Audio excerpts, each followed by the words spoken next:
So దానికి rules ఏమని చెప్పారు అనేది ఆన్ పేజ్ లో ఒకసారి డిస్కస్ చేసుకుంటే అది ఒకసారి చూద్దాం.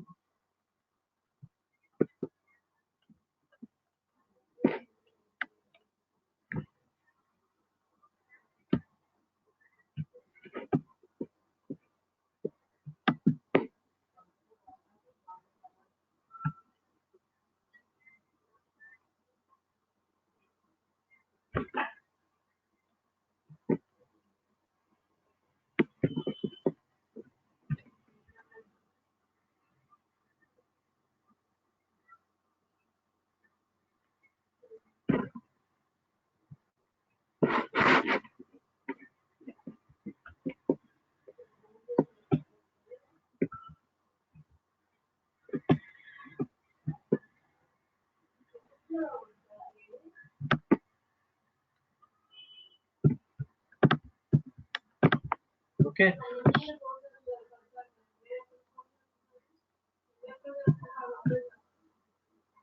ఓకే.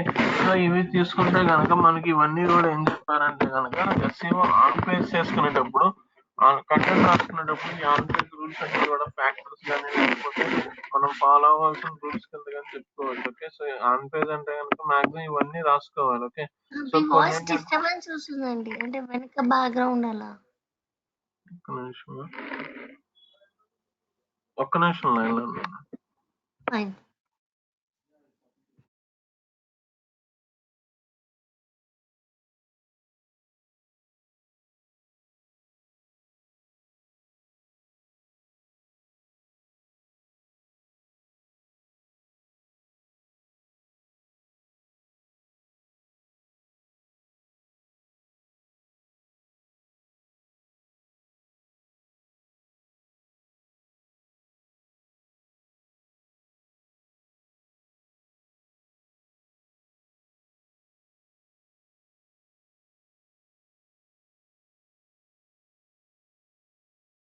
ఇప్పుడు ఓకేనండి, ఇప్పుడు అలాగే ఉందా? Okay sir. Okay, okay. So మనకి ఇక్కడ ఏం చెప్తున్నారంటే కనుక SEOలో ఆన్ పేజ్లో ఏమేమి ఫ్యాక్టర్స్ చెప్తారంటే, సో కొన్ని లిమిటెడ్ ఫ్యాక్టర్స్ చెప్తారు మనకంటే అన్ని మనం టెక్నికల్గా కొన్ని చేయలేము, బట్ మనం చెక్ చేసుకోవాలి ఆ ఫ్యాక్టర్స్ అన్ని కరెక్ట్గా ఉన్నాయా లేదా అనేది. కొన్ని ఏంటంటే కంటెంట్ ఎడిట్ చేసుకుంటే కనుక సరిపోతుంది, కొన్ని ఏంటంటే టెక్నికల్గా కొన్ని చెక్ చేసుకోవాల్సినవి ఉంటాయి వీటిల్లో. సో అవి ఏంటిదంటే కనుక ఫస్ట్ది start title tag with your keyword. Okay, so అంటే మనం ఏదైతే టైటిల్ రాస్తున్నామో ఒక పోస్ట్కి, సో దాంట్లో ఏం చేయాలి అంటే title tag with your keyword. Okay, so అంటే కీవర్డ్ తర్వాత కూడా పెట్టచ్చు. అంటే నేను ఇక్కడ నాది డైట్ డిజిటల్ మార్కెటింగ్ ట్రైనింగ్ అని పెట్టాను. డైట్ అనేది నా బ్రాండ్ నేమ్. ఓకే, సో ఇది ముందు పెట్టకూడదు. ఎందుకని అంటే సో రూల్ ఏంటంటే కనుక స్టార్టింగ్ టైటిల్లో మనం ఏదైతే కీవర్డ్ తీసుకున్నామో ఆ కీవర్డ్తోనే స్టార్ట్ చేసుకోవాలి. సో వేరే టర్మ్ పెట్టేసి దాని తర్వాత కీవర్డ్ పెడతానంటే కుదరదు. సో కంటిన్యూస్గా అవుతూ ఉంటుంది, కానీ SEO మటుకు గూగుల్ పరంగా చెక్ చేసుకోదు. అందుకని ఏం చెప్తా ఉంటారంటే టైటిల్ ట్యాగ్లో కంపల్సరీ కీవర్డ్ అనేది ఇన్సర్ట్ చేయాలి. సో టైటిల్ ట్యాగ్ని కంపల్సరీ కీవర్డ్తోనే స్టార్ట్ చేయాలి. మీకు ఇంకా స్పేస్ ఉంది అనుకుంటే మీరు ఇంకా యాడ్ చేసుకోవచ్చు, అది మెయిన్ కీవర్డ్. సో దీనికి ఏం యాడ్ చేశాను, హైదరాబాద్ యాడ్ చేశాను. సో మీరు ఇంకా వేరేదేమన్నా యాడ్ చేయాలి అనుకుంటే దీని పైప్ సింబల్ అంటాము, మనకి షిఫ్ట్ పట్టుకొని కంట్రోల్ చేస్తే కనుక వస్తుంది, షిఫ్ట్ పట్టుకొని. ఓకే, సో ఇక్కడ మనకి ఇంకా వేరే కీవర్డ్స్ ఏమైనా ఉన్నాయా, సో ఓకే కోర్స్ అనేది ఉంది, ఇంకా ఏమన్నా ఉన్నాయనుకుంటే సో ఆన్లైన్ ఓకే ఆన్లైన్ అని ఉన్నది. సో ఇట్లా మీరు కాంపిటేటర్ అనాలిసిస్ నుంచి తీసుకొని ఎక్కువ మంది ఏం పెట్టారనేది చెక్ చేసుకొని ఆ పెట్టిన ప్రతిదానికి కూడా చెక్ చేసుకోవాలి. సర్చ్ రిజల్ట్స్ ఎంత ఉన్నాయి, అంటే యూజర్ సర్చ్ క్వరీ ఎంత ఉంది, పర్సంటేజ్ కాంపిటీషన్ ఎంత ఉందో చెక్ చేసుకొని అవి కూడా వాడుకోవచ్చు. ఓకే, సో మన ఫోకస్ అంతా కూడా మెయిన్ దీని మీదే. బట్ ఏంటంటే ఇలా చేసినప్పుడు ఎగ్జాక్ట్గా నేను దీంతో ఈ కీవర్డ్తో డెవలప్ చేస్తున్నాను నా కంటెంట్ మొత్తాన్ని చెప్పలేం. గూగుల్ ఎగ్జాక్ట్ ఇదే కీవర్డ్కి మన వెబ్సైట్ పొజిషన్ చేయాలని చెప్పలేం. In case digital marketing course అనే దానికి సో కాంబినేషన్ ఉన్నా కూడా తీసుకుంటది. So maybe digital marketing course అని ఎవరైనా సెర్చ్ చేసినప్పుడు, కోర్స్ హైదరాబాద్ అని సెర్చ్ చేసినప్పుడు కూడా నా వెబ్సైట్ అనేది వస్తుంది. అంటే ఇక్కడ నేను ఓన్లీ ఒక కీవర్డే రాసి వదిలేస్తానంటే కుదరదు. ఎందుకంటే కాంబినేషన్ ఆఫ్ కీవర్డ్స్ పెట్టుకుంటే యూజర్ సెర్చ్ టర్మ్ చేసినప్పుడు యూజర్ సెర్చ్ క్వరీలో ఉన్న టర్మ్స్ మన టైటిల్లోను, డిస్క్రిప్షన్లో కానీ, కంటెంట్లో కానీ పెట్టుకోగలిగితే ఆ కాంబినేషన్ ఉన్నప్పుడు ఏమవుతుందంటే ఏదో ఒక కీవర్డ్కైనా మన పొజిషన్ అవుతా ఉంటుంది. అందుకని ఇర్రెలవెంట్ తీసుకోకూడదు. సజెషన్స్ వస్తాయి, కొన్ని సజెషన్స్ లో కూడా వస్తాయి కదండి. ఎక్కడండి మామూలుగా మనం గూగుల్లో సెర్చ్ గూగుల్ చేసినప్పుడు సెర్చ్ లో మనకి ఇప్పుడు జస్ట్ డిజిటల్ మార్కెటింగ్ అని టైప్ చేయగానే, ఎంటర్ చేయగానే కింద సజెషన్స్ వస్తాయి కదండి. ఆ సజెషన్స్ కూడా తీసుకుంటాం మేడం. అన్నీ తీసుకుంటాం. అంటే నేను అనేది ఏంటంటే ఇప్పుడు కొంతమంది ఏంటంటే డిజిటల్ మార్కెటింగ్ ట్రైనింగ్ హైదరాబాద్ పెట్టాం కదా! ఇది కోర్సు ఆన్‌లైన్ తీసేస్తారు. ఇదే కదా నా మెయిన్ కీవర్డ్ అని చెప్పి దీన్నే ఫోకస్ చేస్తా ఉంటారు. ఇది మెయిన్ కీవర్డే. ఓకే. దీన్ని మేజర్ ఫోకస్ ఉంటది. బట్ మిగతా మనకొచ్చిన ఆటో సజెషన్స్ నుంచి, ఎల్ఎస్ఐస్ నుంచి లేకపోతే కాంపిటీటర్స్ టైటిల్ వాళ్ళ డిస్క్రిప్షన్ నిన్న చెప్పాం కదా! వాటి నుంచి కూడా సపోర్టింగ్ కీవర్డ్స్ అంటే మనకు రిలేటెడ్‌గా ఉన్న కీవర్డ్స్ పెట్టుకోవచ్చు. ఇప్పుడు నేను వీడియో ట్యుటోరియల్స్ ఏం పెట్టట్లేదు. నేను ఇక్కడ వీడియో ట్యుటోరియల్స్ అని పెట్టకూడదు. ఎందుకని అది నా బిజినెస్ టర్మ్ కాదు. కాంపిటీటర్స్ వాడిన ఆటో సజెషన్స్‌లో చూపించిన, ఎల్ఎస్ఐస్‌లో చూపించిన మనకు సంబంధించిన మన బిజినెస్‌కి ఏదైతే సపోర్ట్ చేస్తున్నాయో మెయిన్ కీవర్డ్‌తో పాటు సపోర్టింగ్ కీవర్డ్స్ లిస్ట్ కూడా మనం షేర్ చేసి పెట్టుకోవాలి. సో టైటిల్‌లో అయితే ఫస్ట్ మెయిన్ కీవర్డ్ పెట్టాము. దాని తర్వాత స్పేస్‌ని బట్టి ఉంటుంది. ఎందుకంటే దీనికి లిమిట్ ఉంటుంది. 55-60 క్యారెక్టర్స్ వరకే లిమిట్ ఉంటుంది. ఎప్పుడైతే 55 ప్లస్ క్యారెక్టర్స్ రాసామో ఆటోమేటిక్‌గా ఏమవుతుంది అంటే ఇది రెడ్ కలర్ చూపిచ్చేస్తా ఉంటాడు. అదంతా గూడా డాట్స్ కింద డిస్‌ప్లే అవుతా ఉంటది. సో, వితిన్ ద లిమిట్‌లోనే మనం ఏం చేయాలి అంటే గనక మనం ఆ కంటెంట్‌ని పెట్టుకోవాలి. సో, ఇక్కడ ఒకసారి కింద మీరు కొన్ని సైట్స్ చూస్తే గనక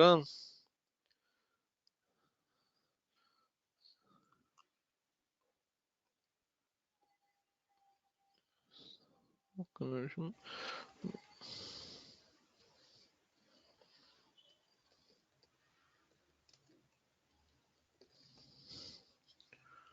సో, బ్లాక్ చేయండి. అంటే ఇక్కడ చూడండి. సో, దీనికేమైంది అంటే లిమిట్ ఎక్కువైనప్పుడు ఇట్లా ఏమవుతుంది అంటే గనుక ఇన్‌కేస్ ఒక్కొక్కసారి ఇలా డాట్స్ కింద చూపిచ్చేస్తా ఉంటది. అది టైటిల్ అయినా సరే లేకపోతే డిస్క్రిప్షన్‌లో అయినా సరే ఏంటంటే లిమిట్ ఉంటుంది. టైటిల్‌కి లిమిట్ ఎంత అంటే గనక 55-60 క్యారెక్టర్స్ చెప్తారు. మినిమమ్ 55 మెయింటైన్ చేసుకుంటే సరిపోతది.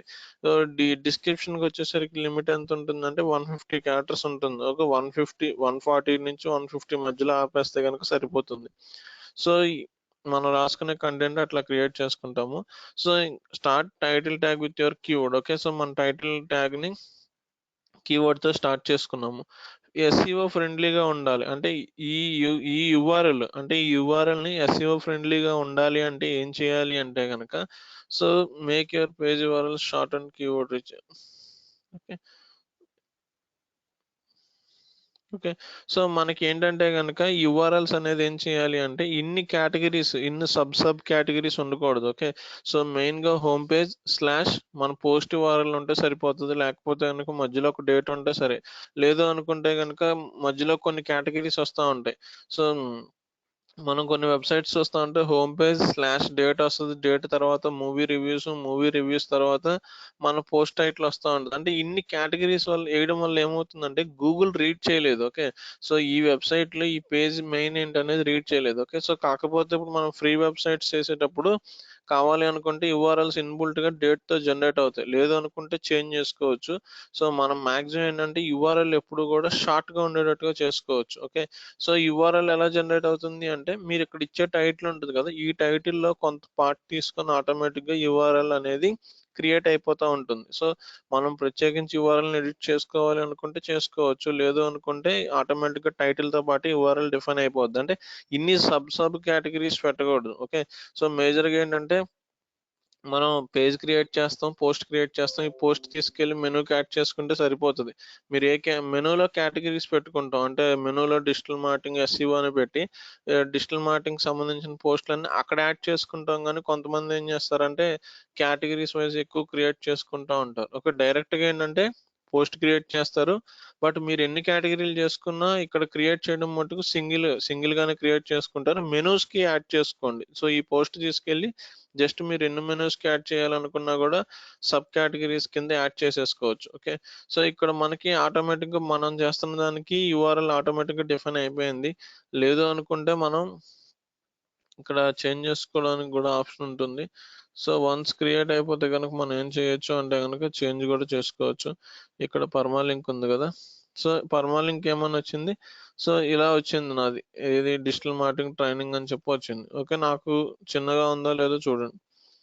సో ఆటోమేటిక్గా ఏంటంటే ఫ్రీ సైట్స్కి కంపల్సరీ డేట్ వస్తుంది. సో మనం పెయిడ్ సైట్లో అయితే కనుక రాదు. సో కాబట్టి ఇక్కడ ఏం చేయలేం, మధ్యలో డేట్ వచ్చినా కొంతవరకు ప్రాబ్లం లేదు. సో మీరు పెయిడ్ సైట్స్కి వెళ్ళినప్పుడు అయితే కనుక హోమ్ పేజ్ స్లాష్ మీ పోస్ట్ టైటిల్ వచ్చేటట్టుగా రాసుకుంటే సరిపోతుంది. ఈ పోస్ట్ టైటిల్లో నేను ఇంత రాశాను, ఇది మొత్తం పెట్టాల్సిన పని లేదు.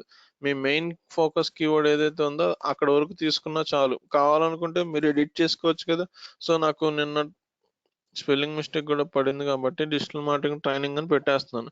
ఈ హైదరాబాద్ కావాలి అనుకుంటే యాడ్ చేసుకోండి. కానీ మేజర్ ఫోకస్ ఏంటంటే మనం మెయిన్ కీవర్డ్ ఏదైతే ఉందో అది యూఆర్ఎల్లో కంపల్సరీ కవర్ అవ్వాలి. సో మిగతా ఎక్కువ లెంత్ ఉండకూడదు, ఎక్కువ సబ్ కేటగిరీస్ ఉండకూడదు. ఓకే, సో అందుకని ఏం చేస్తారంటే చాలా మంది డైరెక్ట్గా క్రియేట్ చేసేసి అది ఏ కేటగిరీ కిందకు వస్తుంది అనేది మెనూలో యాడ్ చేసుకుంటారు. అప్పుడు ఏమవుతుంది, అన్ని సబ్ కేటగిరీస్ అనేది ఉండదు. Okay, so SEO friendly URL అనేది చెక్ చేసుకోవాలి. సో అది అన్ని కేటగిరీస్ పెట్టకుండా ఉన్న దాంట్లో మనం డైరెక్ట్ గా క్రియేట్ చేసుకొని మెనూకి మట్టుకు ఎన్ని కావాలనుకుంటే అన్ని సబ్ కేటగిరీస్ లో ఆ పోస్ట్ అనేది యాడ్ చేసుకుంటూ వెళ్ళిపోతూ ఉంటాం.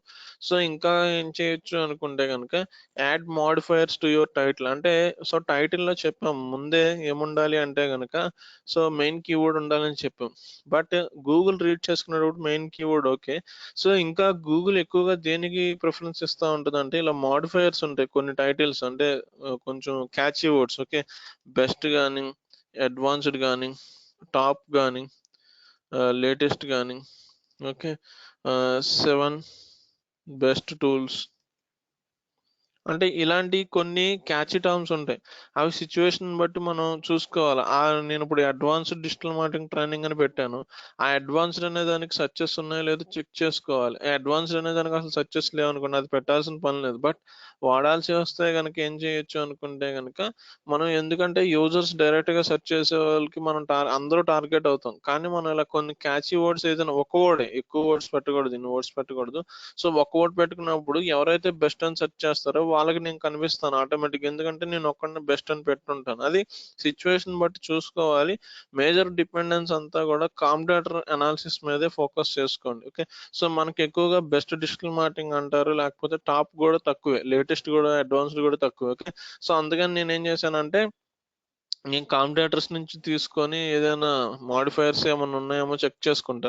మీరు రేపొద్దున్న ఆర్టికల్స్ రాస్తున్నారు అనుకోండి, కీవర్డ్ టూల్స్ అని చెప్పి పెట్టేశారు. ఓకే, ఎస్ఈఓ కీవర్డ్ టూల్స్ అని పెట్టేస్తే అది అట్రాక్టివ్ గా ఉండదు యూజర్ కి. ఓకే, ఇక్కడ ఏంటంటే కనుక కీవర్డ్ టూల్స్ అనేది కీవర్డ్ కింద తీసుకుంటే మన టైటిల్ కి, సో మీరు అక్కడ ఏం పెట్టొచ్చు అంటే 7 best keyword tools, okay, advanced SEO keyword tools. Okay, ఇట్లా కొంచెం ఎఫెక్టివ్ గా టైటిల్ అనేది ఒక టర్మ్ అనేది మటుకు కంపల్సరీ మీరు యాడ్ చేయాలి. సో చేస్తే కనుక అట్లా మంచిది. సో అది యాడ్ చేసే టర్మ్ కి కొంచెం సర్చెస్ ఉన్నది యాడ్ చేసుకుంటే కనుక బెటర్. అంటే కీవర్డ్ టూల్స్ అని చెప్పిన దానికి 7 ఎస్ఈఓ కీవర్డ్ టూల్స్ అని చెప్పిన దానికి కొంచెం వ్యారీ అవుతా ఉంటుంది. సో మీరు ఆర్టికల్స్ కూడా రిఫర్ చేసుకోండి. మీరు ఏదైతే చేద్దాం అనుకుంటున్నారో ఒకసారి ఇండస్ట్రీ కూడా రిఫర్ చేసుకొని ఉన్న వాటిల్లో ఎక్కువ దేనికి ఉన్నాయి అనుకుంటే కనుక సో దాన్ని బట్టి చెక్ చేసుకోవచ్చు. సో అలాగే నేను కావాలి అనుకుంటే ఇది ఆప్షనల్, అంటే యాడ్ చేయమంటున్నారు, చేస్తే కనుక సో ఉండొచ్చు, ఉండకపోవచ్చు. ఓకే, ఈ లాంగ్ టైల్ తీసుకుంటే ఏమవుద్దంటే, కీవర్డ్ ఎక్కువ లాంగ్ తీసుకుంటే ఏమవుద్దంటే, అయితే డిజిటల్ మార్కెటింగ్ ట్రైనింగ్ అనే దానికి ఫోకస్ అవుతాం. లేకపోతే కనుక ఎవరైనా డిజిటల్ మార్కెటింగ్ కోర్స్ అని హైదరాబాద్ అని కొట్టారనుకోండి, డిజిటల్ మార్కెటింగ్ హైదరాబాద్ కోర్స్ ఉంది కాబట్టి ఇది ఈ పేజ్ కూడా చూపిస్తుంది. అది మనం లోపల రాసే కంటెంట్ మీద కూడా డిపెండ్ అయ్యి ఉంటుంది. సో అందుకని ఏంటంటే షార్ట్ గా ఉండే కీవర్డ్స్ ఎక్కువ ఎప్పుడు తీసుకోవద్దు, లాంగ్ టైల్ కీవర్డ్ ని ఫోకస్ చేసుకోమంటూ ఉంటుంది. ఓకే, సో అందుకని లాంగ్ టైల్ కీవర్డ్ ని కూడా ఫోకస్ చేసుకుంటూ ఉంటాం. అంటే మెయిన్ కీవర్డ్ ఇదే, కానీ కంటెంట్ లోను, టైటిల్ లోను, డిస్క్రిప్షన్ లో రాసుకునేటప్పుడు లాంగ్ టైల్ కీవర్డ్ మీద కూడా ఫోకస్ చేసుకుంటూ ఉంటా. ఇంకా నెక్స్ట్ ఏంటంటే కనుక H1 ట్యాగ్స్ వాడమని చెప్తున్నారు. ఓకే. సో మనం ఏదైతే టైటిల్ పెడుతున్నామో అది H1 ట్యాగ్ కింద పెట్టుకోమంటారు. కానీ ఇక్కడ ఆటోమేటిక్‌గా మనం విడిగా టైటిల్ అనే సెక్షన్ విడిగా ఉంది కాబట్టి ఇది H1 లోకే వెళ్ళిపోతుంది. అంటే మనకి హెడ్డింగ్స్ ఉంటాయి. H1, H2, H3, H6 వరకు ఉంటాయి కదా! సో ఒకవేళ మనం PHP సైట్ గాని వేరే సైట్ ఏదైనా చేస్తా ఉంటే టైటిల్‌కి ఎప్పుడు కూడా H1 ట్యాగే ఇవ్వాలి. కానీ వర్డ్‌ప్రెస్ కాబట్టి బ్లాగర్ గాని విడిగా టైటిల్ కాలమ్ ఉంటది కాబట్టి ఆ టైటిల్‌ని H1 ట్యాగ్ కింద తీసేసుకుంటది. సో అందుకంటే గనక గూగుల్ అది మీకు చెప్తాను.